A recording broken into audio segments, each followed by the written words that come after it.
आज दिनांक 18 फरवरी 2021, कार्यपत्रक नंबर 37, विषय हिंदी और हमारा उप विषय है आज का लिंग। अब लिंग क्या होते हैं बच्चों? तो लिंग होते हैं कि जिससे हमें पता लगता है कि जिन शब्दों से हमें पता लगता है कि वो पुरुष जाति का बोध करा रहे हैं या स्त्री जाति का बोध करा रहे हैं, उसे हम लिंग कहते हैं। और पढ़ते हैं बच्चों क्या दिया हुआ है। प्यारे बच्चों, इस कार्यपत्रक में हम व्याकरण के बारे में जानेंगे। नीचे कुछ वाक्य दिए हुए हैं, इन वाक्यों को पढ़िए। अब आपको दिखाई दे रहा है 2 चित्र बने हुए हैं जिसमें ये पुल्लिंग लड़का और लड़की स्त्रीलिंग जो है।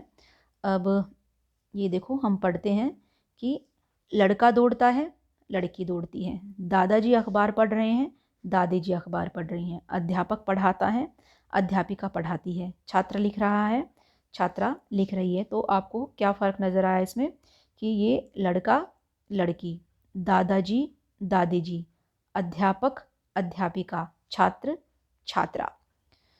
तो आगे क्या है कि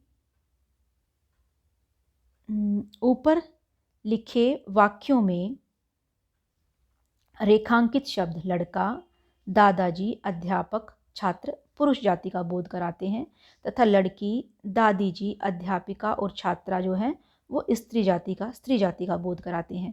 तो अब ये परिभाषा बता रहे हैं लिंग की कि पुरुष जाति का बोध कराने वाले जो शब्द होते हैं उनको हम बोलते हैं पुल्लिंग।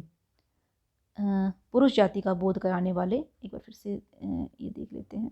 पुरुष जाति का बोध कराने वाले को कहते हैं पुल्लिंग और स्त्री जाति का बोध कराने वाले को कहते हैं स्त्रीलिंग। तो ये हैं हमारे पुल्लिंग और स्त्रीलिंग के पुरुष जाति का बोध कराने वाले को पुल्लिंग और स्त्री जाति का बोध कराने वाले को स्त्रीलिंग। पुल्लिंग के लिए लेखक, पुत्र, मुर्गा, मामा, शेर, मोर आदि ये शब्द प्रयोग हुए। जैसे स्त्रीलिंग के लिए लेखक है तो लेखिका, पुत्री, मुर्गी, मामी, शेरनी, मोरनी आदि। तो हिंदी व्याकरण में 2 लिंग होते हैं, पुल्लिंग और स्त्रीलिंग। नपुंसक लिंग जो होता है वो हिंदी में नहीं होता, ये संस्कृत भाषा में होता है। अब पुल्लिंग किसे कहते हैं, स्त्रीलिंग किसे कहते हैं, तो इसमें यही आएगा कि पुल्लिंग के लिए आएगा पुरुष जाति का बोध कराने वाले को पुल्लिंग, स्त्री जाति का बोध कराने वाले को स्त्रीलिंग। और आगे क्या है, आगे देखते हैं कि नीचे दिए गए शब्दों के लिंग बदलिए। तो पुत्र का हमारा आ जाएगा पुत्री, यहाँ पर लोटिया है तो यहाँ पर आ जाएगा लोटा, और शेरनी है इधर तो यहाँ आ जाएगा शेर, नायक है तो नायिका, और यहाँ नानी है तो नाना। ये तो मैं ऐसे आपको करके दिखा रही हूँ, मैंने जो है ये नीचे आपकी हेल्प के लिए यहाँ पर किए गए हैं। कि पहला है कि पुल्लिंग किसे कहते हैं, तो पुरुष जाति का बोध कराने वाले को पुल्लिंग कहते हैं। फिर स्त्रीलिंग किसे कहते हैं, स्त्री जाति का बोध कराने वाले को स्त्रीलिंग कहते हैं। और ये है हमारा जो हमें लिंग बदलने हैं, तो पुल्लिंग से पुत्र और पुत्री ये हमारे पुल्लिंग शब्द हैं इधर वाले, और स्त्री वाले इधर वाले स्त्रीलिंग शब्द हैं। तो पुत्र पुत्री, लोटा लोटिया, शेर शेरनी, नायक नायिका, नर नारी, नाना नानी और भाई बहन। तो ये हैं हमारे जो है लिंग की वर्कशीट थी हमारी, वर्कशीट नंबर 37। अब आप इसको हल कर लीजिए और ये आपको अच्छे से समझ में आ जाएगी। बहुत सी आसान सी वर्कशीट थी जो हमें बताती है कि पुरुष जाति का बोध कराने वाले को हम पुल्लिंग बोलते हैं, स्त्री जाति का बोध कराने वाले को स्त्रीलिंग बोलते हैं।